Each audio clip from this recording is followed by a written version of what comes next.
Bincang bersama. Halo Smart Listener, bagaimana kabarnya? Senang sekali saya Uli Manalu bisa kembali menjumpai Anda dan ngobrol yuk dengan teman bincang kita di Bincang Bersama.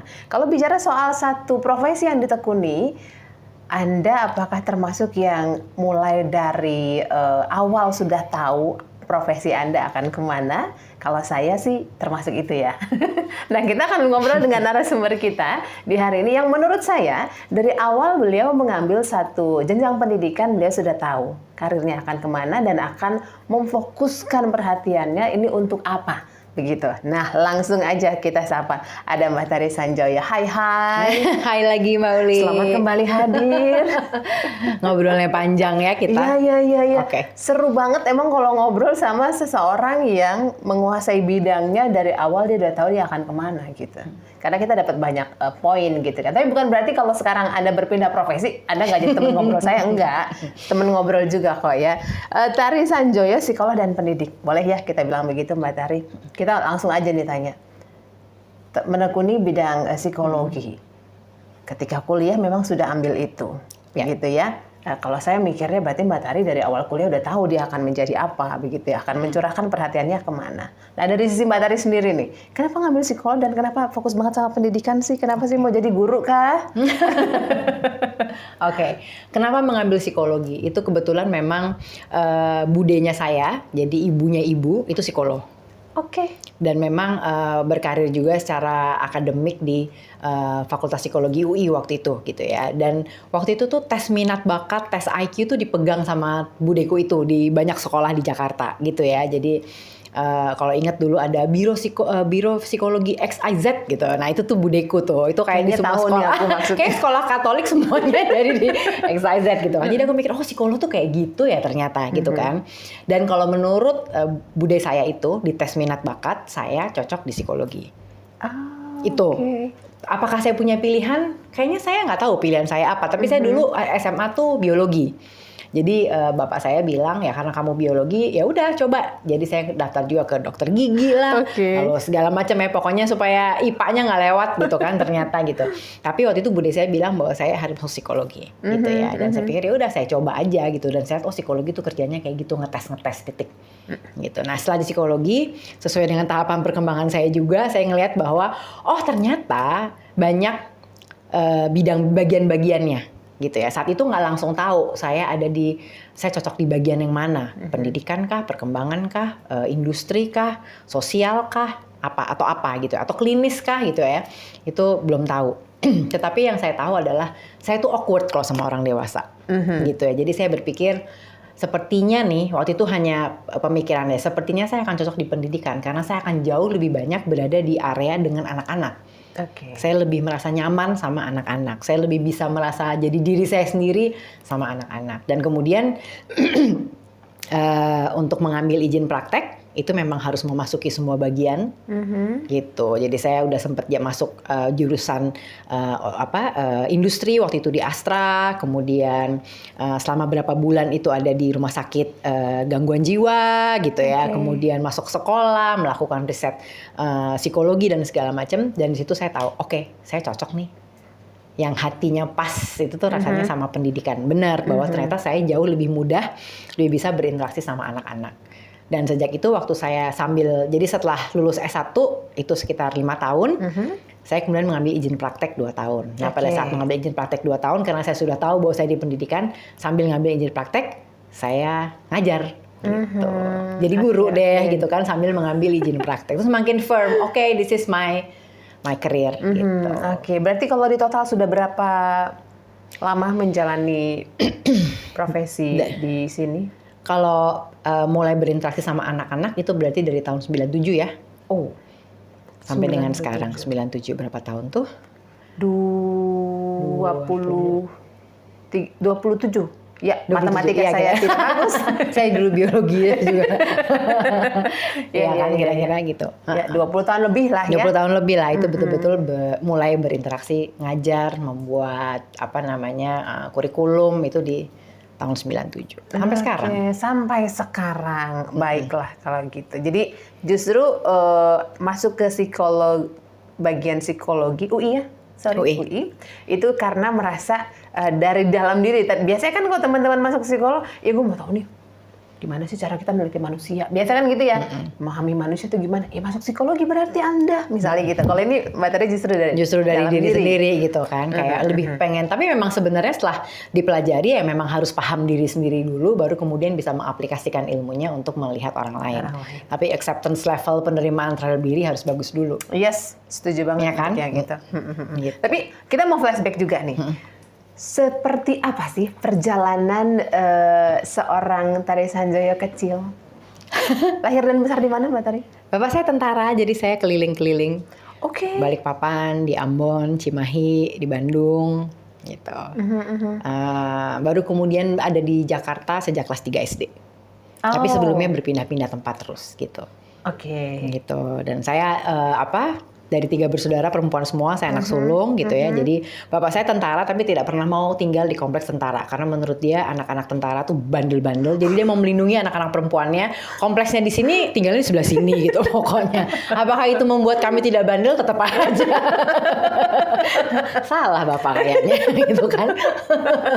Oke. Gitu. Jadi ya bapak tentara udah kebayang ya dengan pola disiplin saat itu gitu ya. Jadi memang keluarga yang cukup strict gitu ya.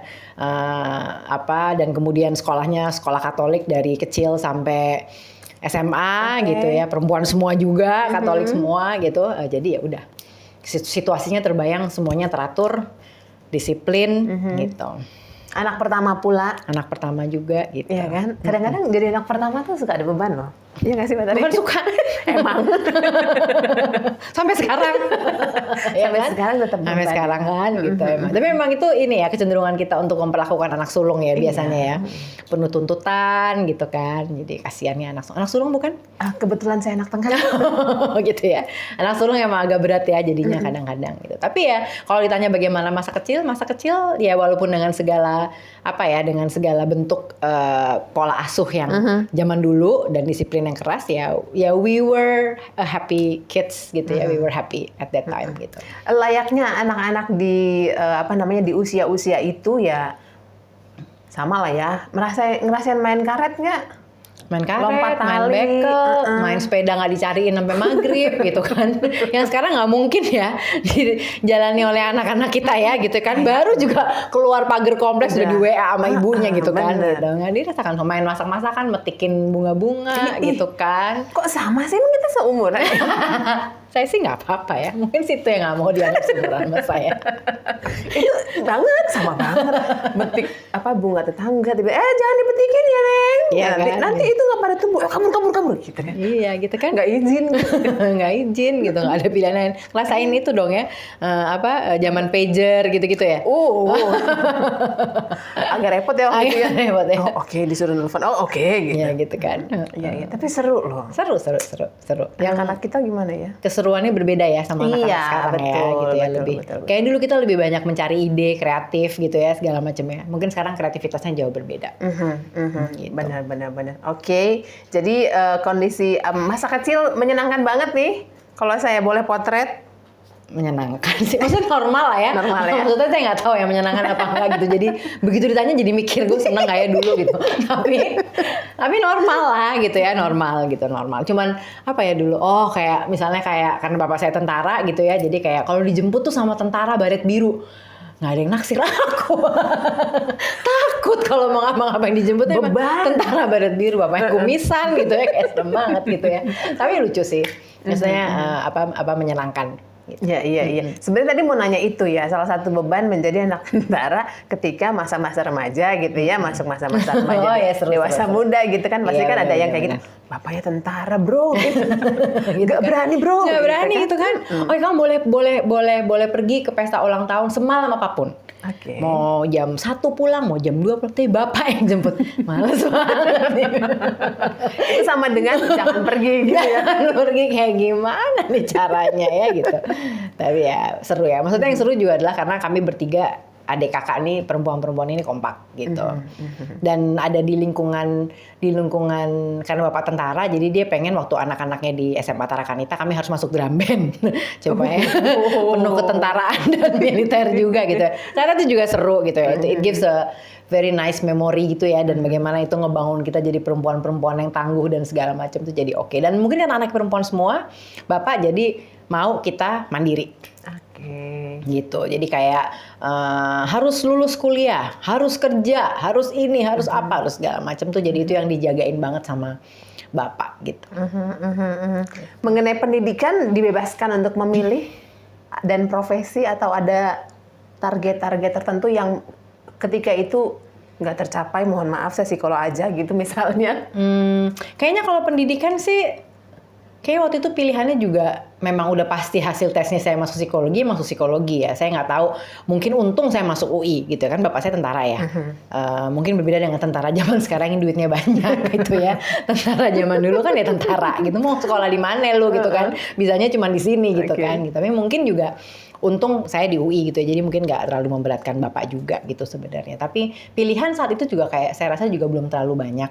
Dan mungkin juga saya termasuk anak yang kayaknya lurus-lurus aja. Jadi kayak memang harus masuk sini, oke saya masuk gitu ya. Harus ini, oke saya masuk psikologi, dengan ada masa-masa di mana pengen, nih salah nggak sih masuk psikologi karena lama banget sekolahnya gitu ya. Tapi tetap dijalanin gitu ya. Jadi kayaknya mungkin kebetulan saya yang cukup anak manis gitu, jadi diikutin aja gitu maunya bapak. Oke. Berapa tahun ketika itu? Apa? Untuk kuliah dan 5 tahun S1 lalu 2 tahun ambil izin praktek. 7 tahun jadi. 7 tahun lah ya. Iya, 7 tahun. Siap. Kalau dalam perjalanan menuju seorang Tari Sanjoyo dewasa gitu, antara orang tua bapak ibu nih, kira-kira yang membentuk Mbak Tari akhirnya lebih ke arah tari yang sekarang, kontribusinya yang mana? Mungkin dua-duanya ya. Dua-duanya dalam arti adalah saya tuh selalu ngerasa bapak tuh kayak nggak pernah puas sama saya gitu. Oke. Jadi kayak my whole life tuh kayak I'm trying to prove him that aku bisa gitu. Sebenarnya lebih situ. Mungkin itu caranya dia, karena dia pikir saya anak perempuan, kemudian juga sulung, dia juga maunya saya mandiri gitu ya. Jadi kayak nggak kelar-kelar nih gitu rasanya membuktikan dirinya gitu. Gitu. Jadi itu yang kayaknya yang saya rasakan sampai sekarang, dan mungkin itu yang membuat saya juga kayak cenderung keras sama diri saya sendiri gitu. Jadi sesimpel bahwa masa sih saya udah sampai di tahap ini gitu. Ini sebenarnya biasa-biasa aja sih gitu. Emang aku harusnya mencapai level ini gitu. Jadi aku juga agak susah seneng sama achievement sendiri gitu. Sebenarnya karena kayak dan modelnya bapak saya juga tentara ya. Bukan tipe yang kamu hebat banget, nggak ada deh kayak gitu ya, kayak ya emang harusnya lo begitu gitu kayaknya gitu kan. Bener lagi. Iya kan. Jadi itu kayaknya yang aku rasa mempengaruhi aku sampai dengan sekarang gitu. Sementara kalau ibu lebih kayak apa ya? Saya ngeliat bahwa ibu tuh kayak sangat nurut sama bapak. Sehingga saya ngeliat bahwa kalau saya udah besar saya nggak mau senurut itu. Kirain saya mau seperti itu. Enggak. Salah pikiran enggak gitu saya. kan. Jadi enggak, aku nggak mau nurut kayak gitu. Kok nurut banget sih, ngapain gitu. Gitu kan. Jadi itu saya pikir dua-duanya dengan approach-nya sendiri-sendiri. Yang satu namanya tentara ya, distance kan sama anak-anak perempuannya in a way gitu kan sebetulnya. Which is terjadi sama hampir semua anak saat itu ya. Bapak tuh distance gitu kan biasanya. Bukan bapak yang hagi, yang beda banget. Nggak kayak bapak zaman sekarang lah yang nganter jemput anaknya. Jagoan papa gitu. Nggak ada kayak gitu-gitu kan. Nggak ada gitu. Kalau ibu ya benar-benar ibu rumah tangga, ngurus semua. Dan kami anak perempuan kadang-kadang suka ngerasa, ibu nih gitu amat sama bapak gitu ya. Jadi kombinasi dari dua-duanya masa kecil membuat mungkin saya jadi seperti sekarang. Pastilah ya. Ini kalau yang mendengarkan kita memang ada di usia-usia kita berdua nih Mbak Tari, itu langsung ngangguk-ngangguk, iya. Gak ada kita di masa pola asuh yang sama kan? Benar. Sebenarnya. Nggak tahu, saya sorry kalau salah menggunakan kata ini. Memang kan generasi baby boomers nggak ada tuh yang meluk anak, nggak ada yang bilang, ih kamu bagus banget hari ini, pencapaiannya keren. Nggak ada Bu, nggak ada Pak ya. Yang ada, emang harus begitu. Juara itu satu, nggak ada juara 2, nggak ada juara 3, 1 gitu. Bener nggak sih? Bener. Terus kayak semua juga kita harus urusin sendiri gitu kan. Dulu pernah sekolahnya tuh sore Jadi pernah kebagian sekolah sore, sementara rumah kami di Cibubur, sekolahnya di Kebayoran, di Tarakanita Kebayoran, sekolahnya sekolah sore kebagian tuh. Itu kadang-kadang bangun pagi-pagi karena harus ke rumah eyang yang lebih dekat ke sekolah. Itu yang namanya ketinggalan sepatu lah, ketinggalan seragam gitu ya. Itu sering sekali terjadi gitu ya. Ya zaman dulu ya udah kamu ke sekolah nggak pakai sepatu, terserah lu pakai apa gitu kan. Bayangin sekarang kalau anak-anak sekarang kan digosen nih sepatunya gitu kan. Enggak. Dulu Gitu. jangan Lupa pakai seragam, khawatir. ya terserah mau pakai apa, baju apa gitu kan, kayak aduh. Gila. Hadapilah kondisi sendiri di sekolah Iya, gitu kan ya Bu. betul, gitu. Tapi itu membuat seorang Tari Sanjoyo yang seperti ini sekarang. Ya mungkin Iya kali ya. Gitu loh. Jadi nggak selamanya kita diajarkan mandiri terus kita jadi orang yang gimana, enggak juga. Keren juga kok hasilnya. Lumayan lah ya kita. Lumayan lah ya anak-anak bapak ibu baby boomers ya jadi seperti Gitu. ini gitu. Tapi dalam perjalanannya ada hal yang lebih menantang dan bagaimana penyelesaiannya gitu? Atau semuanya aman-aman aja? Apa ya? Kayaknya nggak ada ya. Apa ya? Mungkin cuma merasa bahwa kadang-kadang ngerasa bahwa bapak tuh membedakan perlakuan kepada saya sama adik-adik gitu. Oke. Jadi kayak yang harus nemenin ke bengkel, kenapa hanya aku sih? Ada dua nih yang dianggurin gitu, harus aku yang nemenin ke bengkel gitu. Terus kayak nemenin bapak ke kebun gitu misalnya gitu ya. Terus kayak banyak hal-hal yang sepertinya harus aku sendiri gitu sebetulnya. Tapi adik-adik kayaknya nggak. Harus pulang jam sekian, harus dijemput. Sementara waktu adik-adik saya yang disuruh jemput. Wah, kenapa yang dijemput juga? Enak banget nih adik gue gitu kan sebenarnya. Nggak ngerti. Tapi ya mungkin itu juga ya yang membuat saya, ya kayak tadi Mbak Uli bilang ya, jadi sekarang tipenya mungkin yang jadi bertanggung jawab aja gitu sebenarnya gitu kan. Mungkin Bapak menyiapkan saya untuk sesuatu. Orang tua ya zaman dulu gitu. Mungkin menyiapkan anaknya untuk hal-hal yang kita nggak sadar waktu itu gitu kan sebenarnya. Iya. Saya sih anggapnya anak pertama itu regenerasi dari orang tua. Jadi dengan segala harapan dan ambisi. Apes. dengan segala harapan dan ambisi apa nanti yang akan saya lakukan, ya kamu akan melanjutkan. Iya, Gitu ya. gitu. Bener nggak sih? Anak Untung sulung. kalau disuruh masuk jadi tentara. Bisa gawat. Untung nggak ada ya niatan itu yang ya dari bapak ya ampun. Kalau ada nggak ketemu kita di sini. Ketemu kan? Iya, temunya di ini. Tempatnya beda, Tempatnya sudah beda. tentara ya kan. Oke. Nah, sekarang ini kan memang sudah benar-benar memfokuskan diri pada bidang pendidikan. Ya. Bahkan sekarang jadi salah satu badan akreditasi nasional ya untuk bisa membantu kondisi pendidikan Indonesia lebih baik lagi gitu. Kalau misalnya dari perjalanan yang sekarang gitu, kalau ada yang ingin dicapai lebih lagi atau ada yang ingin diubah apa Mbak? Diubah dalam kaitannya apa nih? Karir boleh, pencapaian-pencapaian. Kemarin harusnya saya ambil tuh, kenapa nggak diambil kesempatan itu misalnya? Mungkin saya lebih pengen bisa praktek lebih banyak sih. Oke. Jadi saya tuh selama praktek ini nih memang apa ya, nggak pernah memasarkan apa-apa gitu. Mungkin karena memang udah kenal dari dulu. Jadi sementara itu tuh kalau buat saya praktek itu kan gini ya, kalau di pendidikan itu apa yang kita usahakan tuh nggak selalu langsung kelihatan hasilnya. Oke. Selalu it's a long journey. Coba ya, desain kurikulum. Berhasil apa nggak kurikulumnya? Kalau anaknya udah lulus. Iya betul. Ya kan, coba kalau kita punya murid dari kelas prasekolah, berhasil apa enggak inovasi kita di kurikulum ini kita lihat adalah pada saat anak ini lulus di kelas 12. Panjang banget gitu. Kalau kita mau kasih training tentang guru, mungkin ada beberapa hal yang langsung kelihatan besoknya berubah dalam kelas gitu. Tapi bagaimana kemudian dia melihat profesi guru misalnya sebagai profesi yang harusnya ABCD gitu. Itu ngeliatnya bertahun-tahun kemudian. Sementara kalau misalnya praktek tuh, dan itu kadang-kadang dalam karir itu tuh melelahkan ya. Kayak kadang-kadang nih gue ngapain ya gitu. Memperjuangkan apa sih sebenarnya gitu. Itu pertanyaan itu yang kadang-kadang terus muncul. Jadi kalau tadi menyebut soal keanggotaan di Badan Akreditasi Nasional gitu. Baru kita menyusun satu instrumen baru gitu. Apakah begitu selesai kita berhasil? Ya nggak tahu. Orang sekarang kita harus monef terus ke sekolah-sekolah untuk lihat bagaimana asesor memahami instrumennya. Bagaimana instrumen yang kita buat sampai berantem-berantem sampai segala macam itu tuh sebetulnya nanti akan menjamin mutu sekolah secara keseluruhan. Itu kan belasan tahun kali kita baru lihat, nggak saat ini gitu kita lihat. Iya. Gitu kan. Nah sementara kalau praktek itu tuh kayak ngasih small wins buat saya. Karena berarti ini kayak ketemu orang kesini, nangis gitu dengan segala masalahnya. Masalahnya nggak selalu selesai, tapi begitu sejam habis sama saya ngelihat bahwa dia, oke, I know what to do. It's a small win buat aku gitu ya. Jadi kalau misalnya harus mengubah, mungkin nggak mengubah, tapi mungkin dengan punya banyak pengalaman-pengalaman kecil yang berhasil gitu ya, itu tuh akan jadi jauh lebih jadi booster buat kita untuk menjalankan suatu perjuangan yang lebih panjang gitu. Karena kalau kita masuk pendidikan tuh biar bagaimanapun orang nggak bisa saya mengajar hanya untuk anak-anak di sekolah ini tuh kayaknya enggak gitu ya.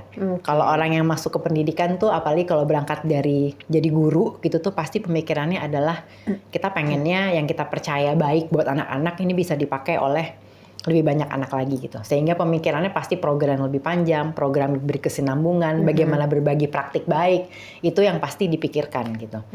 Dan ini nih melelahkan. Yeah. Kalau kita nggak bisa punya community yang kuat, mengingatkan diri sendiri sama every victories, small victories yang kita lakukan gitu tuh susah.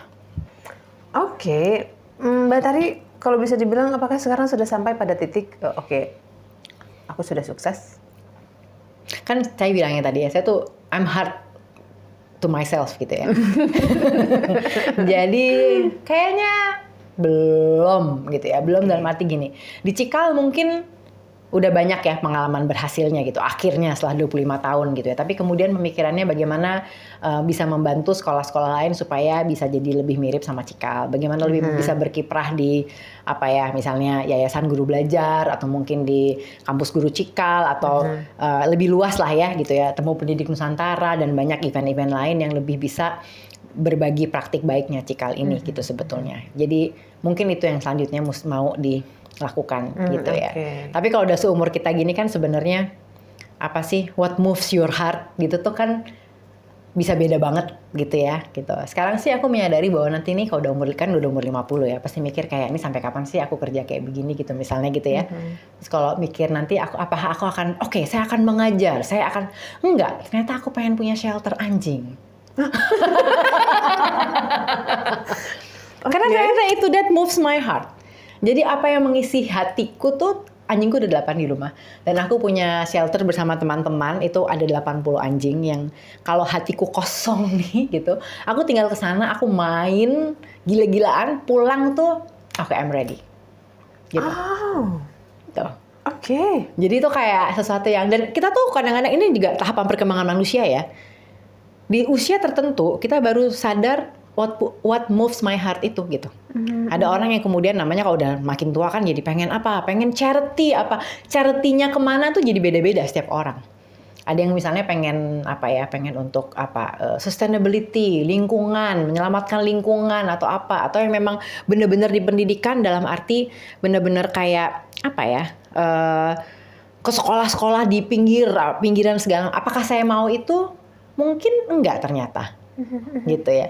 Jadi what moves my heart mungkin lebih karena compassion itu ya. Saya sih percaya kasih itu tuh bukan cuma antar manusia tapi antar living being gitu. Jadi itu yang saya pikir kayaknya bakal memenuhi hidupku gitu setelah ini gitu sebenarnya. Jadi sekarang sih lagi balancing ya antara apa yang dilakukan sama yang bisa ngisi. Kerja di pendidikan itu tuh bidang jasa itu kan semuanya giving. Yes. Kalau gelasmu nggak penuh, kamu nggak bisa ngasih apa-apa gitu. Jadi harus mikir apa yang menuhin gelas gue gitu. Dan aku adalah bersama anjing-anjing itu. Habis itu bisa giving kesekian semua hal. Apa yang mau dikasih apa sama aku gitu kan. Dengerin masalah orang gitu. Kalau di sekolah, kalau di organisasi sekarang fungsiku lebih ke fixer, troubleshooter gitu kan. Everything is giving gitu kan. Terus apa yang ngisi aku dong gitu. You have to find that. Kalau nggak susah. Balancing ya. Oke. Gitu. Iya. Saya tadi mau nebak tapi salah ternyata. Nebaknya apa? Nebaknya mungkin yang pendidikan yang lain gitu, nggak tahu ya ke shelter anjing.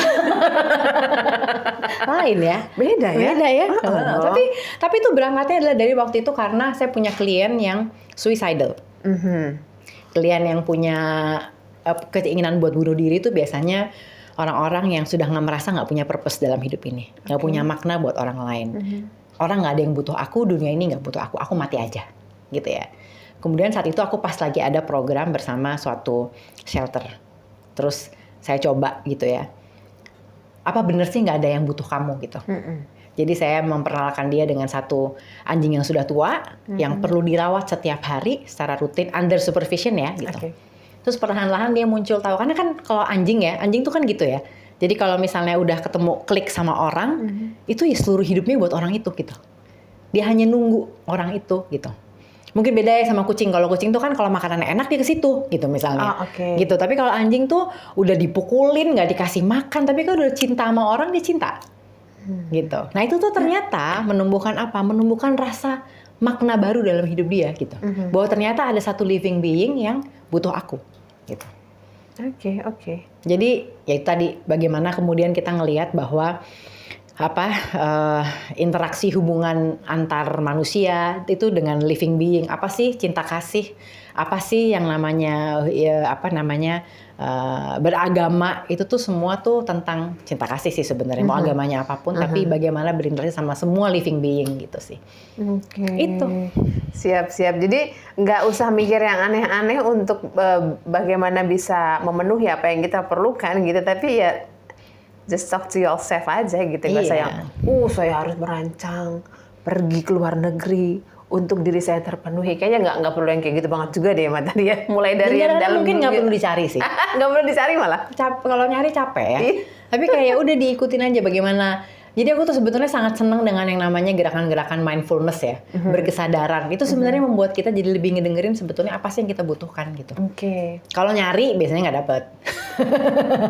Tenang aja, dijalanin aja semua dengan penuh kesadaran, fokus, dijalankan dengan sepenuh hati dan you'll find whatever you need gitu. Kalau mindful kita lakukan dengan ya itu ya. Kesadaran penuh gitu. Iya, betul. Jadi nggak usah nyari-nyari. Tapi kalau mau cari materi boleh. boleh banget. Mau ngobrol-ngobrol boleh banget ya. Oke. Nah, berarti kondisi sekarang adalah dalam kondisi yang kalau boleh saya bilang sudah ada pada pemenuhan diri, dalam artian awal ingin terjun di dunia pendidikan sudah oke kan? Udah dapat nih. Bisa membantu negara lebih jauh lagi malah, bukan skup sekolah aja nih, skup negara, pendidikan di satu negara Indonesia sudah menjadi bagian dari Badan Akreditasi Nasional gitu ya. Ke dalam diri sudah menemukan cara juga ternyata bagaimana bisa balancing. Ketika kita memberikan kita juga harus dipenuhi gitu. Betul. Itu sudah ada dan unik sekali caranya. Saya tadi salah. Unik sekali caranya. Kita harus memiliki hal-hal seperti itu untuk bisa go ini ya lebih baik lagi gitu untuk ke depan. Semuanya harus balance atau gimana sih menurut Mbak Tari? Semuanya harus balance, selalu gitu ya. Lebih kayak reflektif dan accepting aja sih sebenarnya. Oke. Jadi apakah di karir sudah sukses ya, tadi aku bilang ya masih mau ada yang mau dilakukan gitu kan. Terus kayak di keluarga anak-anak udah besar-besar gitu ya, udah 24 tahun, 19 tahun, ya udah nih fokus untuk yang kuliahin anak-anak aja gitu ya, kuliahin yang kecil gitu kan sebenarnya gitu. Itu sih, sama ya. Karena mungkin sudah saatnya saya kembali menyenangkan orang tua gitu kan, karena ibu sakit. Jadi memang kami setiap minggu ketemu bareng, ngobrol bareng supaya ibu ditemenin gitu ya. Jadi memang ini lagi udah masanya untuk kita mulai kayak kembali ke orang tua lagi gitu kan. Jadi ya. Dan itu sih rasanya kalau dipikir-pikirin kayak, wah ya masih harus ngurusin ibu, masih harus ngurusin anak-anak dan segala macam gitu. Ada shelter 80 anjing lagi di sebelah situ. Cuman kan itu accept, it's your pilihan yang kita ambil dalam hidup kan gitu. Accepting pilihan-pilihan itu dan kemudian melakukan dengan sebaik-baiknya tuh pasti ujungnya akan baik sih. Oke, siap kalau gitu. Terima kasih sudah berbagi, dibincang bersama. Sama-sama. Saya senang banget bisa ngobrol sama Mbak Tari. Banyak hal yang bisa kita petik, smart listener. Silakan diulang lagi tayangannya kalau ada hal yang mungkin tadi tuh buat aku tuh misalnya gitu ya, boleh diulang lagi. Tapi yang pasti yang saya tangkap adalah melakukan segala sesuatu dengan penuh kesadaran. Dan jangan lupa balancing. Karena kita manusia, tetap harus terisi karena kita juga mengisi yang lain begitu ya. Terima kasih. Sama-sama. Sehat untuk Ibu. Betul, terima kasih. Semoga lain waktu doanya. masih ada waktu ya. Untuk bisa ngobrol. Pasti. Sampai jumpa. Sehat selalu. Terima kasih banyak. Thank you. Bincang bersama